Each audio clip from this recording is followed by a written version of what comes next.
students, welcome again.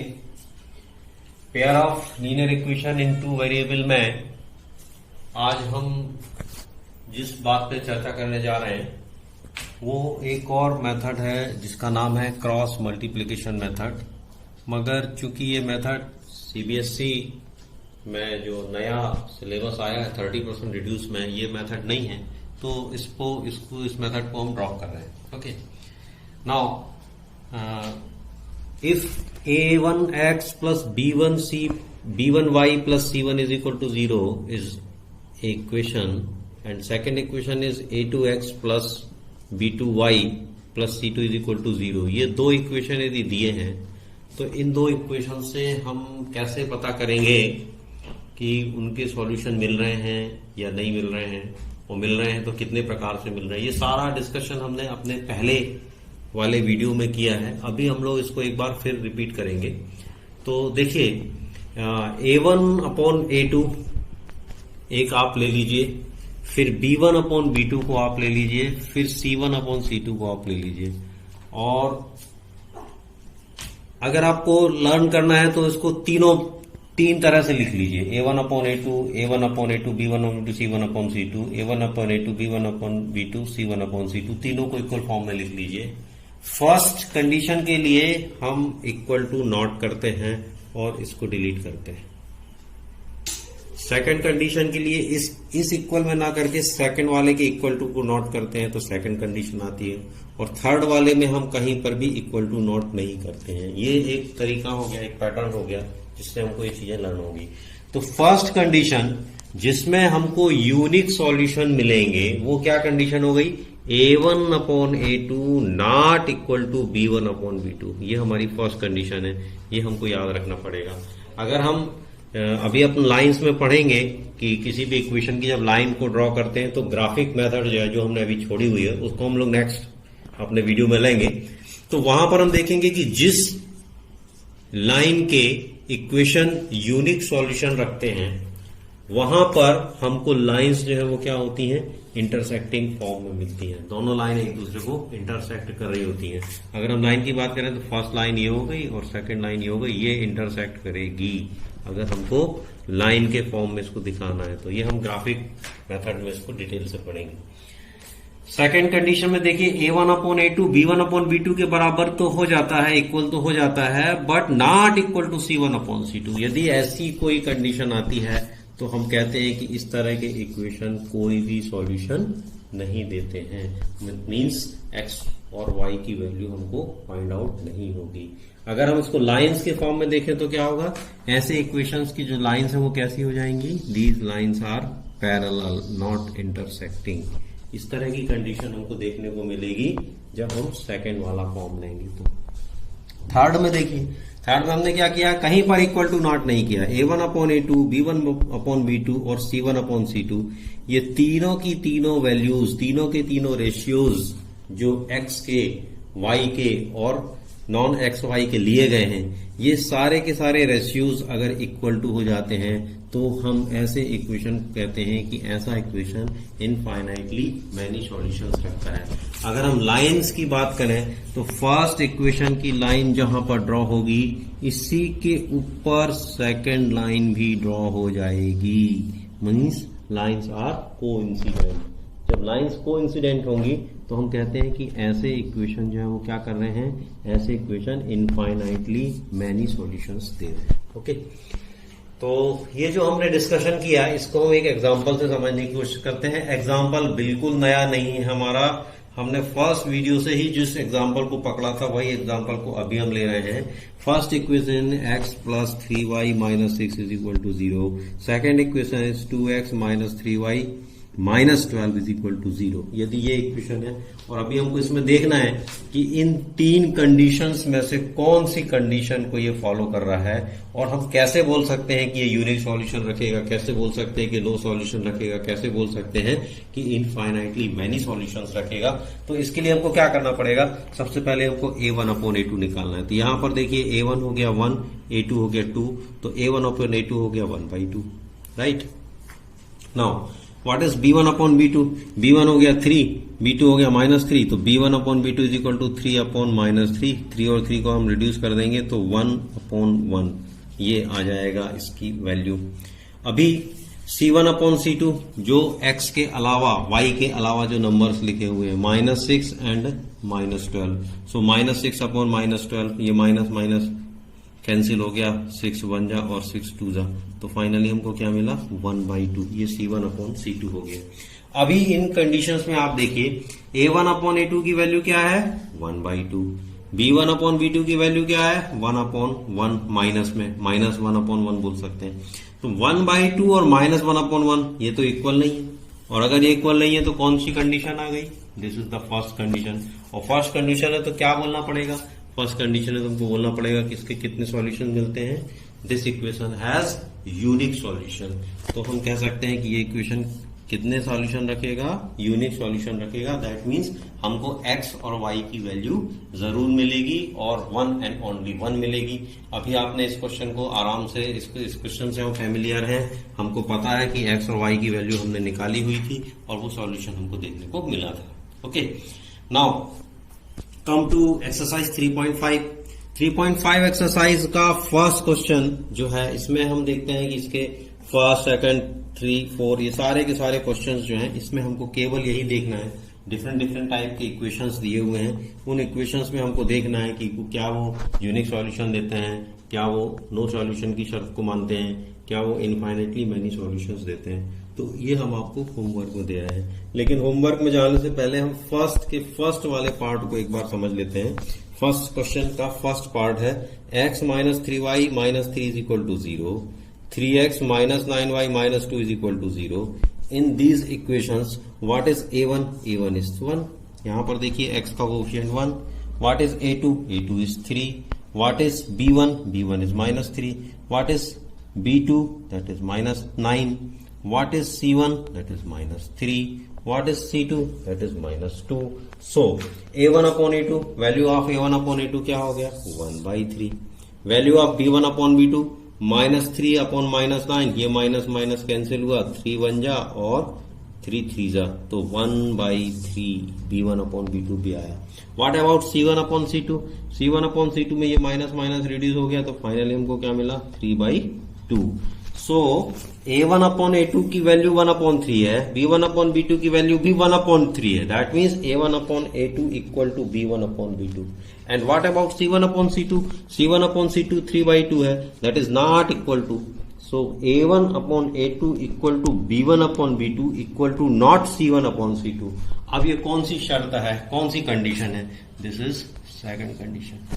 And second condition होगी तो हमको क्या मिलेगा, ऐसे इक्वेशन में हमको सॉल्यूशन नहीं मिलने वाला है, तो हम इसमें लिखेंगे कि these equations has no solution.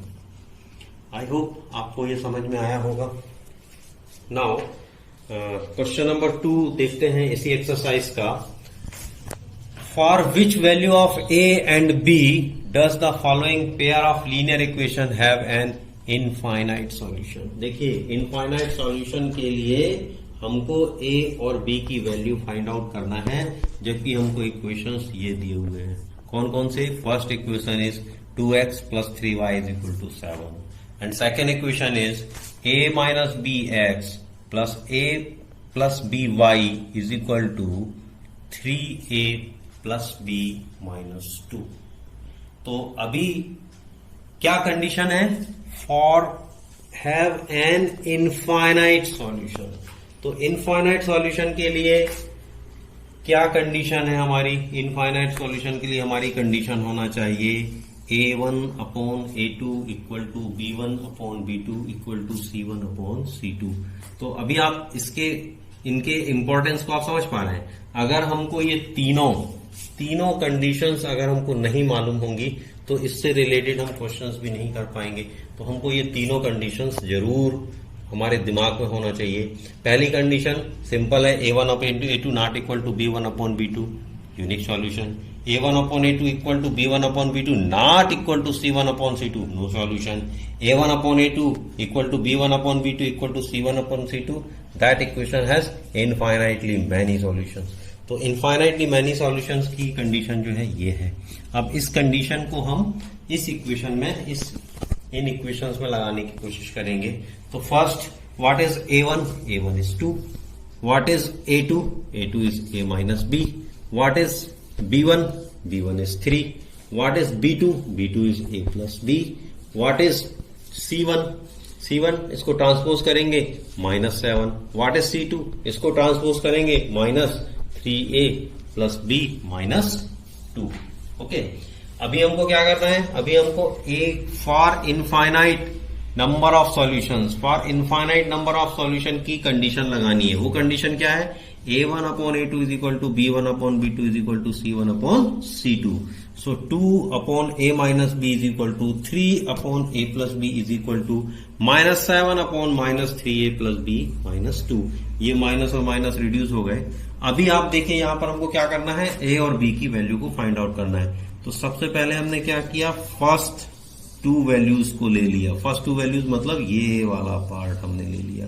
इस पार्ट को लिया और क्रॉस मल्टीप्लीकेशन किया तो 2 multiplied by A plus B, A minus B multiplied by 3। तो हमने इसको सॉल्व किया। 2A plus 2B is equal to 3A minus 3B। Transpose किया तो 2A minus 3A plus 2B plus 3B is equal to 0। That means -A plus 5B is equal to 0। This is first equation. Okay, now second equation के लिए हम क्या करेंगे? Second equation के लिए अभी हमने फर्स्ट टू वैल्यूज ली थी, अब हम क्या करेंगे? सेकेंड वैल्यू और थर्ड वैल्यूज को लेंगे। मीन्स ये वाला पेयर लेंगे, ये वाला पार्ट लेंगे, और इस पार्ट को हम जब क्रॉस मल्टीप्लीकेशन करेंगे तो 3 मल्टीप्लाइड बाई दिस नंबर, तो 3 multiplied by 3A plus B minus 2 and 7 multiplied by A plus B, तो 7 multiplied by A plus B.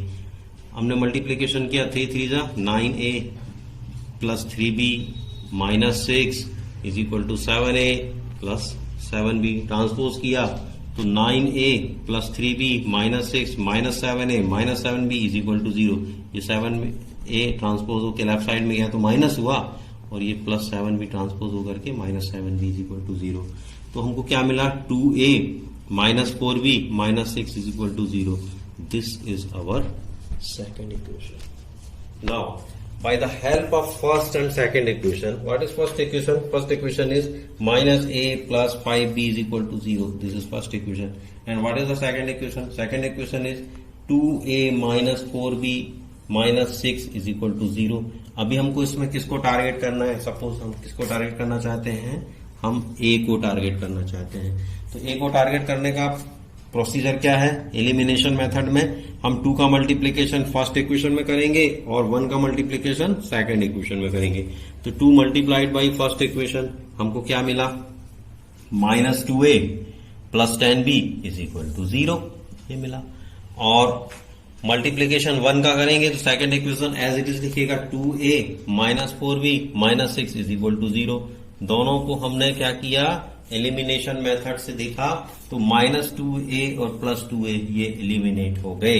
अब हमको कौन सा पार्ट मिला? B वाला part. So 10B minus 4B that is 6B minus 6 is equal to 0। Transpose किया 6B is equal to 6, then B is equal to the value of B is 1।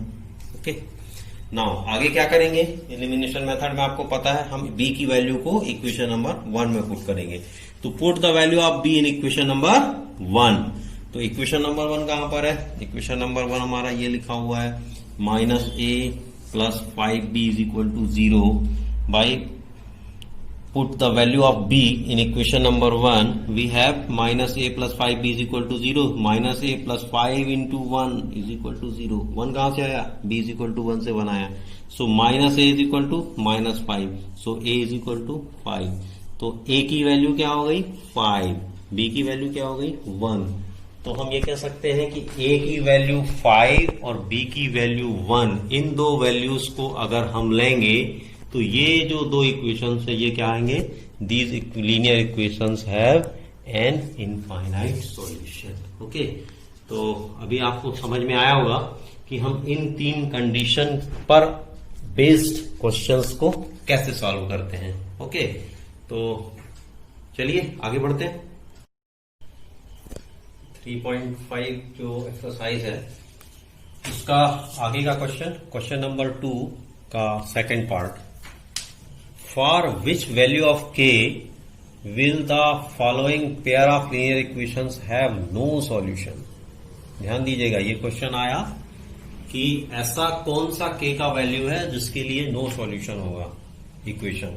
इसके पहले वाले में आपने देखा था, उसमें पहले में क्या हुआ था कि हमने ए और बी की वैल्यू निकाली थी। अभी हमको क्या निकालना है, के की वैल्यू निकालना है। वहां पर कंडीशन दूसरी थी, यहां पर कंडीशन नो सॉल्यूशन वाली है। Okay, so equations are 3x plus y is equal to 1। Second equation 2k minus 1 x plus k minus 1 y is equal to 2k plus 1। ये दो इक्वेशंस दिए हैं। अभी आपको ध्यान करना पड़ेगा कि जो लीनियर इक्वेशन की जो वैल्यूज हैं वो नो सॉल्यूशन के लिए कौन सी शर्तों को, कौन सी कंडीशन को फॉलो करती हैं। तो a linear equation which has no solution, उसके लिए क्या होना चाहिए, a1 upon a2 is equal to b1 upon b2 equal to not c1 upon c2। अभी हम इक्वेशन में a1, a2, b1, b2, c1, c2 इनकी वैल्यूज को फाइंड आउट करेंगे और इसको पुट करके देखेंगे। So what is the value of a1, that is 3। What is the value of a2, 2k minus 1। What is the value of b1, that is 1। What is the value of b2, that is k minus 1। What is the value of c1, that is minus 1। ये transpose होकर यहां पे गया तो minus 1 हुआ। What is the value of C2? ये भी transpose होकर गया minus 2k plus 1। Okay, so a1 upon a2 is equal to b1 upon b2 not equal to c1 upon c2 में हम a1, b1, c1, a2, b2, c2 की values को put करेंगे। So 3 upon 2k minus 1 is equal to 1 upon k minus 1 is equal to not according to our condition minus 1 upon minus 2k plus 1। ये minus और minus reduce हो गया। यहां पर देखिए आपको दो तरह से पेयरिंग मिलेगी। पहले हम क्या करेंगे, फर्स्ट 2 को लेंगे। तो फर्स्ट 2 को लेंगे मतलब ये और ये लेंगे 1 and 2।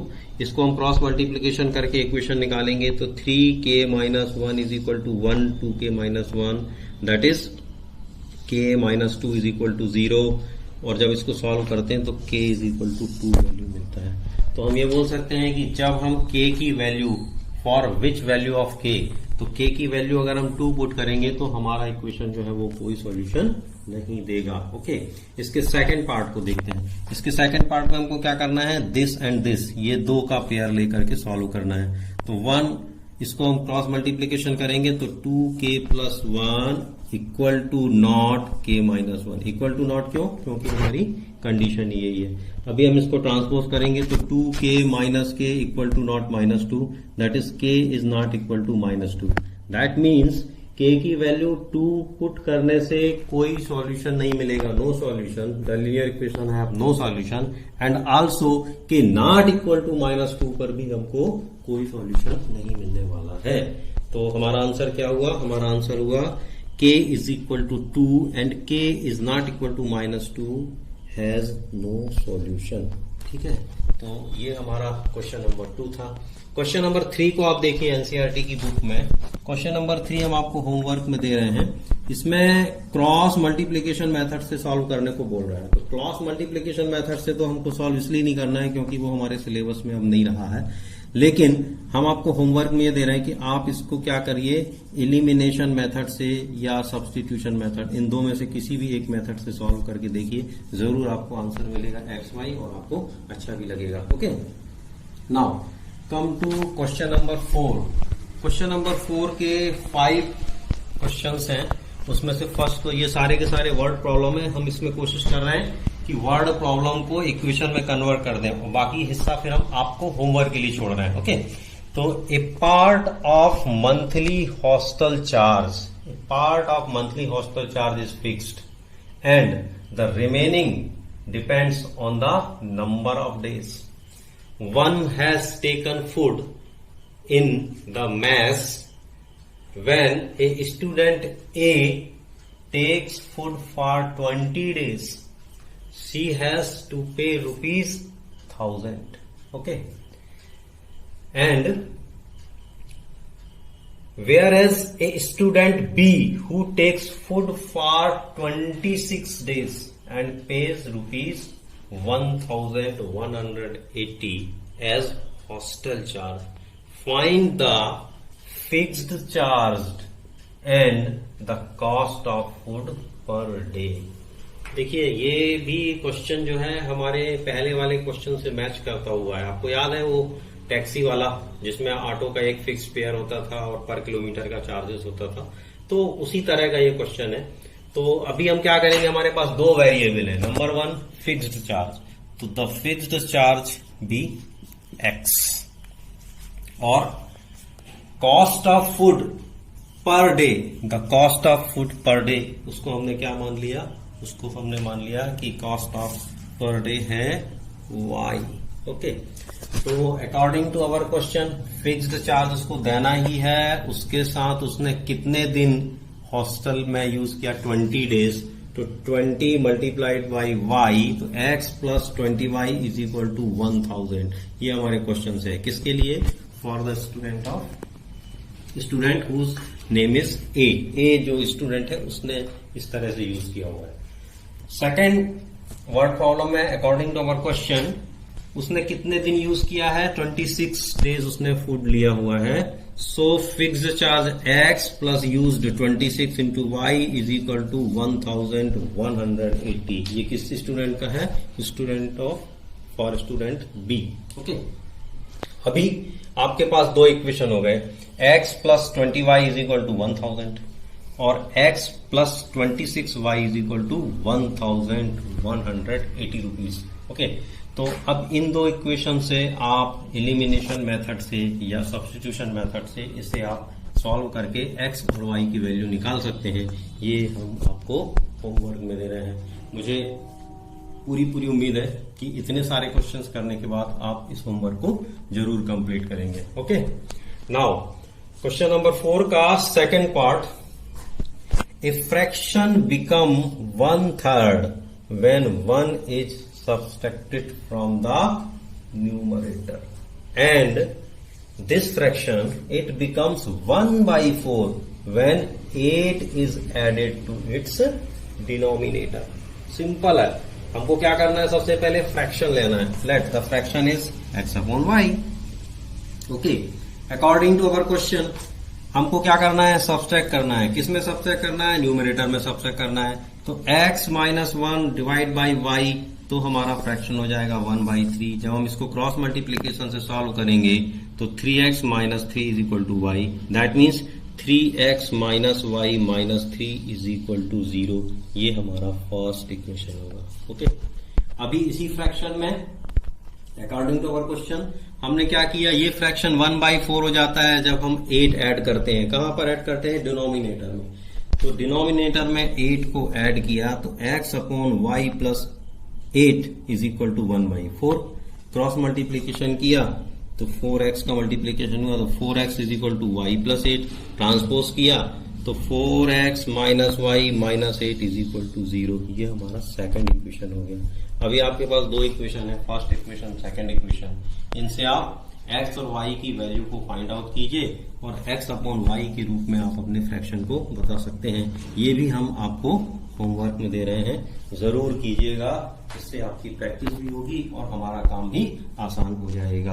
Okay, now third question, what is the third question, scored 40 marks in a test, getting 3 marks for each right answer and losing 1 marks for each wrong answer. Had 4 marks been awarded for each correct and 2 marks been deducted for each incorrect answer, then yes would have scored 50 marks.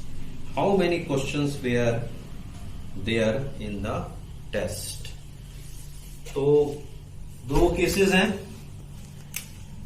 सो सबसे पहले let the number of correct answer be x and the number of incorrect answer be y। Okay, अब according to the question पहले cases में क्या हो रहा है, correct answer पर 3 मार्क्स दिए जा रहे हैं और इनकरेक्ट आंसर पर 1 मार्क्स को डिडक्ट किया जा रहा है। ध्यान रहे, डिडक्ट किया जा रहा है, इसलिए हमको क्या करना पड़ेगा, माइनस करना पड़ेगा। Okay, so 3 multiplied by x minus y is equal to 40।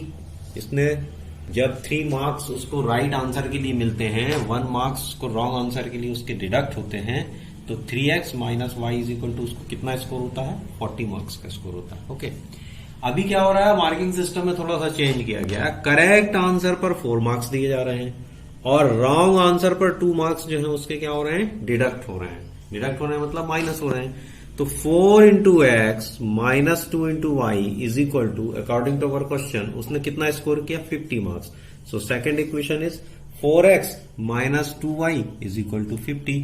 So first equation और सेकेंड इक्वेशन, दोनों इक्वेशन मिल गए। हमारा काम बस यहीं तक था आपके लिए। अब आपको बाकी काम होमवर्क में करना है। होमवर्क में क्या रहेगा आपको by the help of elimination method और by the help of substitution method you will find out the value of x and value of y। Value of x जो है वो कितनी आएगी? 15 आएगी। इसको आप चेक कीजिएगा। वैल्यू ऑफ y जो है वो कितने आएगा? 5 आएगा। तो करेक्ट आंसर कितने हो गए? 15 और रॉन्ग आंसर कितने हो गए? 5 रॉन्ग आंसर हो गए और करेक्ट आंसर कितने हो गए? 15। तो अभी हमारे क्वेश्चन में क्या पूछा गया है? Total number of answers. तो टोटल नंबर ऑफ आंसर्स मतलब x प्लस वाई को जब हम ऐड करेंगे तो वैल्यू कितनी आ जाएगी? 20। जो टोटल नंबर ऑफ क्वेश्चंस होंगे जो यस ने अटेम्प्ट किए होंगे। तो ये आंसर है कि नहीं, ये आप चेक कर लीजिए, है ना। इसे आप चेक कर लीजिए और ये होमवर्क को आप जरूर पूरा कीजिए।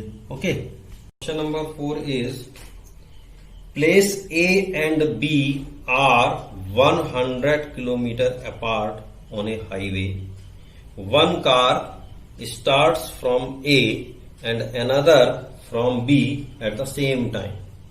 If the car travels in the same direction at different speeds, they meet in 5 hours.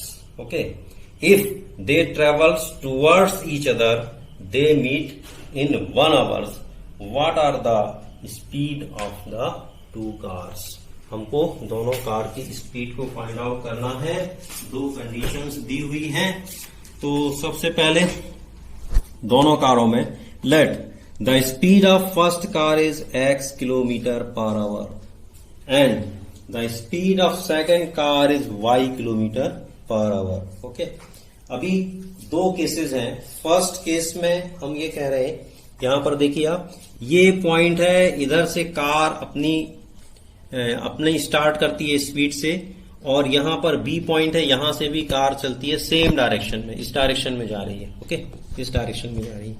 तो अभी क्या हो रहा है? 5 आवर्स के बाद ये क्या कर रहे हैं? यहां पर इस पर्टिकुलर पॉइंट पर ये एक दूसरे से मिल जाते हैं। इनकी मीटिंग जो है यहां पर होती है आफ्टर 5 आवर्स। ठीक है, तो दोनों के बीच की डिस्टेंस का जो डिस्टेंस जिसको ये फर्स्ट कार सेकंड कार के साथ कवर करेगी वो 100 है। दैट मींस इसके द्वारा कार ए फर्स्ट कार से जितनी स्पीड ली गई होगी, जितना डिस्टेंस फर्स्ट कार ने कवर किया होगा और सेकंड कार ने जितना डिस्टेंस कवर किया होगा, उन दोनों का डिफरेंस जरूर हमको 100 मिलेगा।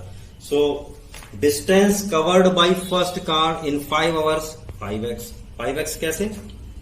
आपको याद है फिजिक्स में हम लोग पढ़ते हैं speed is equal to distance divide by time, या distance is equal to speed multiplied by time. तो d is equal to st इस फॉर्मूले से। तो डिस्टेंस स्पीड हो गई x किलोमीटर और टाइम हो गया 5। तो distance covered by first car is 5x। Okay, now distance covered by second car 5 hours में कितना हो जाएगा सेकंड कार का? 5y। और इन दोनों को सेम डिस्टेंस में जा रहे हैं, ध्यान कीजिएगा, जब सेम डिस्टेंस में जाते हैं तो क्या होता है? माइनस होता है। तो 5x minus 5y is equal to 100। 5 से अगर हम पूरे इक्वेशन को डिवाइड कर दें तो this equation will be x minus y is equal to 20। This is our first equation. Okay, now come to second condition. Second condition में क्या बोल रहा है? वो सेकंड कंडीशन में ये हो रहा है कि ये ए की पोजीशन है, ये बी की पोजीशन है, ये कार इधर आ रही है और ये कार भी इधर आ रही है, अपोजिट डायरेक्शन में आ रहे हैं दोनों। उसको पहले केस में क्या हो रहा था? दोनों एक ही डायरेक्शन में जा रहे थे, अभी जो अपोजिट डायरेक्शन में जा रहे हैं। ओके, तो distance covered by first car in 1 hour, 1 hour में कितना डिस्टेंस कवर किया? 1 into x. Distance covered by second car in 1 hour कितना हो जाएगा 1 into y that is y. और अभी हम क्या करेंगे, दोनों एक दूसरे से मीट कर रहे हैं एट पॉइंट डी, तो x plus y is equal to 100। This is our second equation. So first equation is x minus y is equal to 20, second equation is x plus y is equal to 100। बाकी आपको करना है, क्या करना है आपको, इसको एलिमिनेशन मेथड से या तो x को या किसी y को, किसी एक को आप टारगेट कीजिए और उसको एलिमिनेट कीजिए।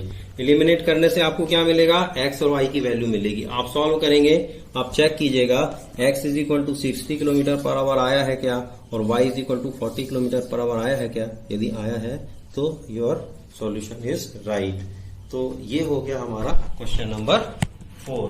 चलिए आगे देखते हैं last question, question number 5।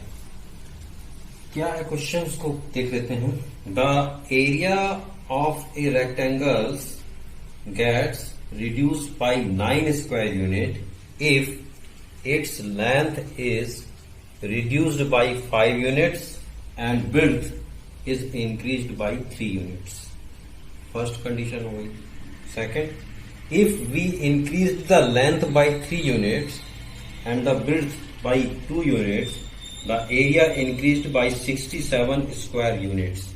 Find the dimension of rectangle. तो रेक्टेंगल के डायमेंशन के लिए हमको क्या करना पड़ेगा, हमको x निकालना पड़ेगा और हमको y निकालना पड़ेगा। x और y क्या होंगे, the length of rectangle is x, the breadth of rectangle is y units. तो x यूनिट्स हमने क्या कर लिया, लेंथ ले लिया, y यूनिट्स हमने क्या ले लिया, उसकी ब्रेड्थ ले ली। ओके, अब एरिया निकलेगा, एरिया ऑफ रेक्टेंगल होगा x into y, length into breadth, यही तो हमारा फॉर्मूला है। तो रेक्टेंगल का हमको एरिया मिल गया एक्स वाई स्क्वायर यूनिट्स।